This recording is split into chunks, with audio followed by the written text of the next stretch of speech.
ส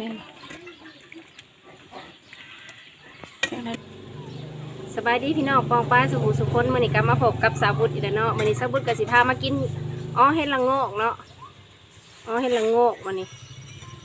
เต็มถาดบักใหญ่เฮ็ดละโงกกับน้ำแจ่วมะนาวส้มๆแซ่บๆรสชาติเด็ดๆเนาะเฮ็ดเดี๋ยวเฮาเฮ็ดเองนั่นแหละ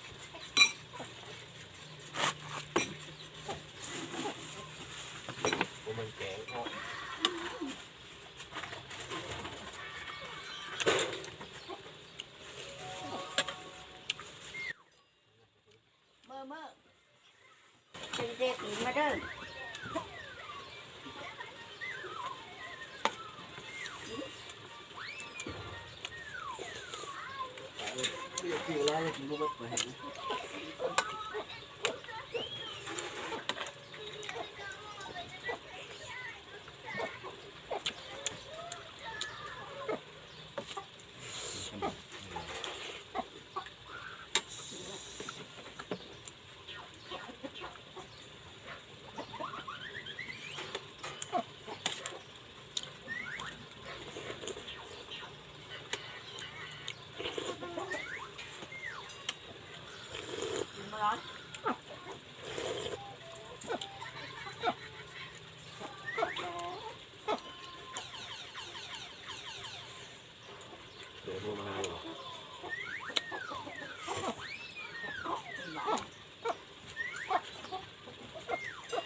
ได้หนาวกัน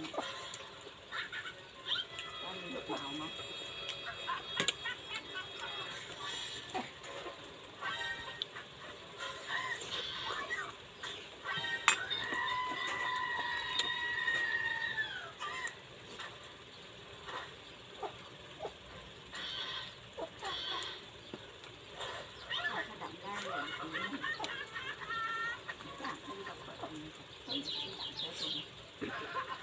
ก็ดับแล้ว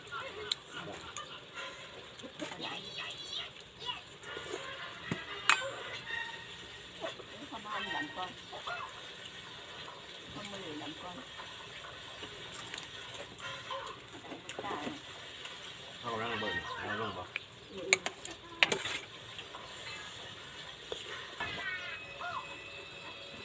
หนังโบราณ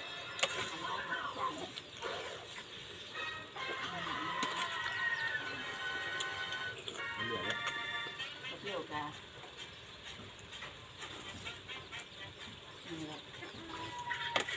เห็นหน้าตรง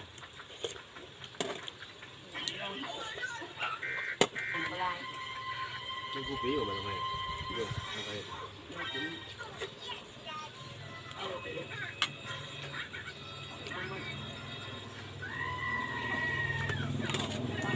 หน้าบอกเองว่าดูหน้า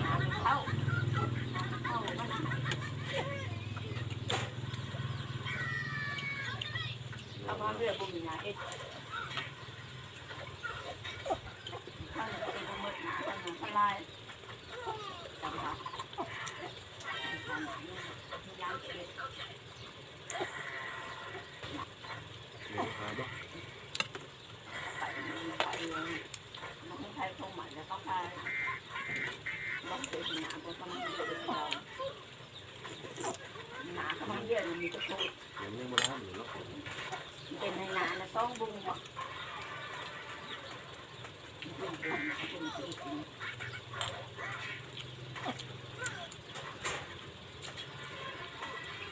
ใช่หรอมาปั่นงานเลยใช่ไหมครับ หนอกพอมันเดี๋ยวเข้าเวลาตรงนี้ เดี๋ยวมาให้กวางปั่นตลอดอีกเหรอ ผมจะป้อมมีที่โต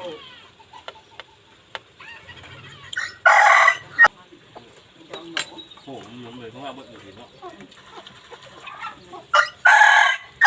ยอมไม่ใช่แบบ มันเป็นมาห้องยังนอนอันนี้เนาะไก่กันเลยอยากน้ำบ่น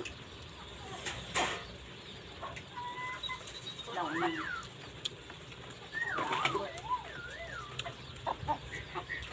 เป็นจะได้ ใช่เลยยังเป็นหรอ ต้องแก้กับสองคน โอเคเนาะพี่น้อง นี่ก็มาถึงถ่ายคลิปของพวกเราแล้วฝากกดไลค์กดแชร์กดติดตามให้เด้อเพื่อเป็นกำลังใจให้กันเนาะเพื่อจะได้เห็นคลิปต่อไป ต้องเบิดแรงกินเลย